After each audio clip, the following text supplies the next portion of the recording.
Hi hello ಎಲ್ಲರೂ ನಮಸ್ಕಾರ friends team India south Africa ವಿರುದ್ಧ ಸೋಲನ್ನು ಹೊಂದಿದೆ.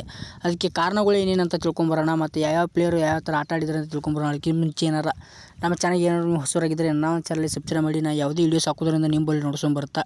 ಅದರೊಂದು ಸಲುವಾಗಿ ನನ್ನ ಚಾನಲ್ನ ಸಬ್ಸ್ಕ್ರೈಬ್ ಮಾಡ್ಕೊಳ್ಳಿ. ನಾನು ಯಾವುದೇ ಕ್ರಿಕೆಟ್ ವೀಡಿಯೋಸ್ ಹಾಕೋದ್ರಿಂದ ನಿಮ್ಮ ಬಳಿ ನೋಡ್ಸ್ಕೊಂಬರುತ್ತೆ.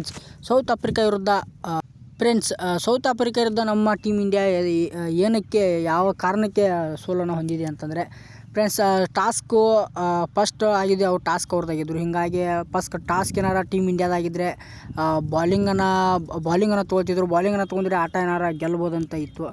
ಯಾಕಂದರೆ ಟಾಸ್ಕ್ ಅವ್ರದ್ದಾಗಿತ್ತು, ಬ್ಯಾಟಿಂಗ್ ಇವ್ರದ್ದಾಯಿತು. ಹೀಗಾಗಿ ಮತ್ತು ಇನ್ನೂ ಸ್ವಲ್ಪ ಚೆನ್ನಾಗಿ ಪರ್ಫಾರ್ಮೆನ್ಸ್ ಮಾಡಿದರೂ ಗೆಲ್ಬೋದಾಗಿತ್ತು. ಯಾಕಂದರೆ ನಮ್ಮ ಟೀಮ್ ಇಂಡಿಯಾ ಅವರು ಟೀಮ್ನಲ್ಲಿ ಸ್ವಲ್ಪ ಎಲ್ಲರೂ ಗಡಿಬಿಡಿಯಾಗಿ ಆಟ ಆಡೋದ್ರಿಂದ, ಮತ್ತು ಬೌಲರ್ಸ್ ಆಗಲಿ ಬ್ಯಾಟ್ಸ್ಮನ್ಸ್ ಆಗಲಿ ಎಲ್ಲರೂ ಸ್ವಲ್ಪ ಗಡಿಬಿಡಿಯಿಂದ ಆಟ ಆಡಿದ್ರಿಂದ ಸೌತ್ ಆಫ್ರಿಕಾ ವಿರುದ್ಧ ಸೋಲನ್ನು ಹೊಂದಿದ್ದರು ಅವರು. ಟೀಮ್ ಇಂಡಿಯಾ ಅವರು ಸೋಲನ್ನು ನೋಡಲಿಕ್ಕೆ ಕಾರಣ ಆಯಿತು ಟೀಮ್ ಇಂಡಿಯಾ.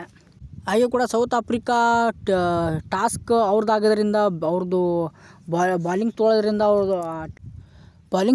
ಅವರು ಗೆಲ್ಲಲು ಸಾಧ್ಯ ಆಯಿತು. ಯಾಕಂದರೆ ನಾವು ಟೀಮ್ ಇಂಡಿಯಾಗೆ ಏನಾರ ಟಾಸ್ಕ್ ಏನಾಗಿದ್ದರೆ, ಮತ್ತು ಟಾಸ್ಕ್ ಇವ್ರಿಗಾಗಿ ಬಾಲಿಂಗ್ ಏನಾರು ಇವ್ರಿಗೆ ಬಂದಿದ್ದರೆ ಟಾಸ್ಕನ್ನು ಆರಾಮ್ ಗೆಲ್ತಿದ್ರು ಅವರು ಮ್ಯಾಚನ್ನು.